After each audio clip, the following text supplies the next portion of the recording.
अस्सलाम वालेकुम नाजरीन ग्रामी, जहां एक तरफ ईरान और अमेरिका आपस में कशीदगी का शिकार है, वहीं ईरान के सुप्रीम लीडर और डिप्टी सरबराह पासदाराने इनकलाब ने एक ऐलान जारी किया है। ऐलान में कहा गया है कि ईरान के पास एक ऐसी मिसाइल टेक्नोलॉजी है जिससे अमेरिका के जो इसने बहरी बेड़े लाकर खलीज फारस में लगाए हैं उनको 2 मिनट में तबाह करने की सलाहियत रखते हैं। नाजरीन ग्रामी, वीडियो में आपको बताएंगे कि ये मिसाइल कौन से हैं और ईरान ये जंग किस तरह जीत सकता है अमेरिका से। इन तमाम तर खबरों से पर्दा उठाएंगे। सबसे पहले छोटी सी गुजारिश है कि वीडियो को पूरा देखिए, चैनल को सब्सक्राइब करें, घंटी के निशान को दबाएं ताकि कोई भी लेटेस्ट न्यूज आपसे मिस न हो पाए। नाजरीन, सबसे पहले बात करते हैं कि ईरानी सुप्रीम लीडर और पासदाराने इनकलाब के डिप्टी स्पीकर ने जो ऐलान किया है कि उनके पास एक ऐसा मिसाइल सिस्टम है जिससे अमेरिका ने जो अपना अब्राहम और यूएसएस लिंकन बहरी बेड़े ला खड़े किए हैं खलीज फारस में, उनको तबाह करने की सलाहियत रखता है। तो सबसे पहले आपको बताते हैं कि वो मिसाइल है कौन से जो ईरान इस्तेमाल करेगा अगर अमेरिका और ईरान के दरमियान जंग होती है। तो नाजरीन, सबसे पहले मिसाइल है सेजल। इसकी रेंज तकरीबन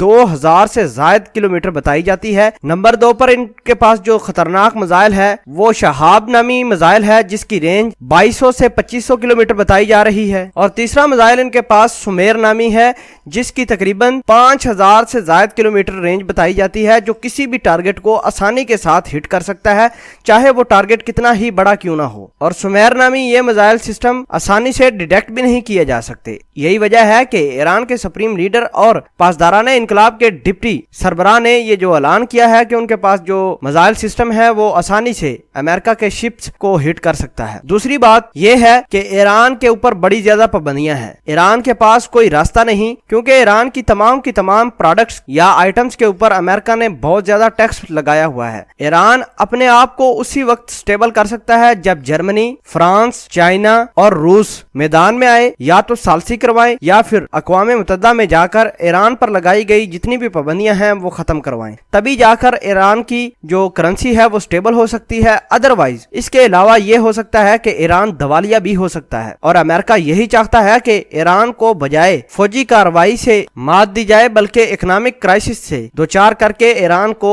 दवालिया किया जाए। ये अमेरिका का प्रोपेगेंडा है। बहरहाल अमेरिका के 2 बहरी बेड़े खलीज फारस पहुंच चुके हैं। उसके साथ साथ B-52 बमबार तैयारे भी मौजूद हैं। बहरी बेड़े अपने साथ पेट्रियट नामी मिसाइल डिफेंस सिस्टम भी लेकर आए हैं। बहरहाल China, Russia, Japan, Germany, France को ये चाहिए कि वो मुश्किल वक्त में ईरान की भरपूर मदद करें और जो इनके पास वीटो पावर है इन तमाम तर कंट्रीज के पास, तो वो यूरोपीय यूनियन में जाकर ईरान पर लगी हुई तमाम पाबंदियां खत्म करें। तो देखते हैं अब चाइना, रशिया, जर्मनी, फ्रांस वगैरह ये ईरान की मदद करते हैं या नहीं। और जो बात की है सुप्रीम लीडर आयतुल्ला ने और पासदाराने इनकलाब के डिप्टी ने कि उनके पास ऐसा मिसाइल है जो अमेरिका के शिप्स को तबाह कर सकता है, ये बात किस हद तक ठीक हो सकती है ये तो आने वाला वक्त ही बताएगा। दोस्तों, आप इस वीडियो के बारे में क्या कहते हैं? कमेंट सेक्शन में अपना इजहार ख्याल जरूर पोस्ट कीजिएगा। जज़ाकल्लाह।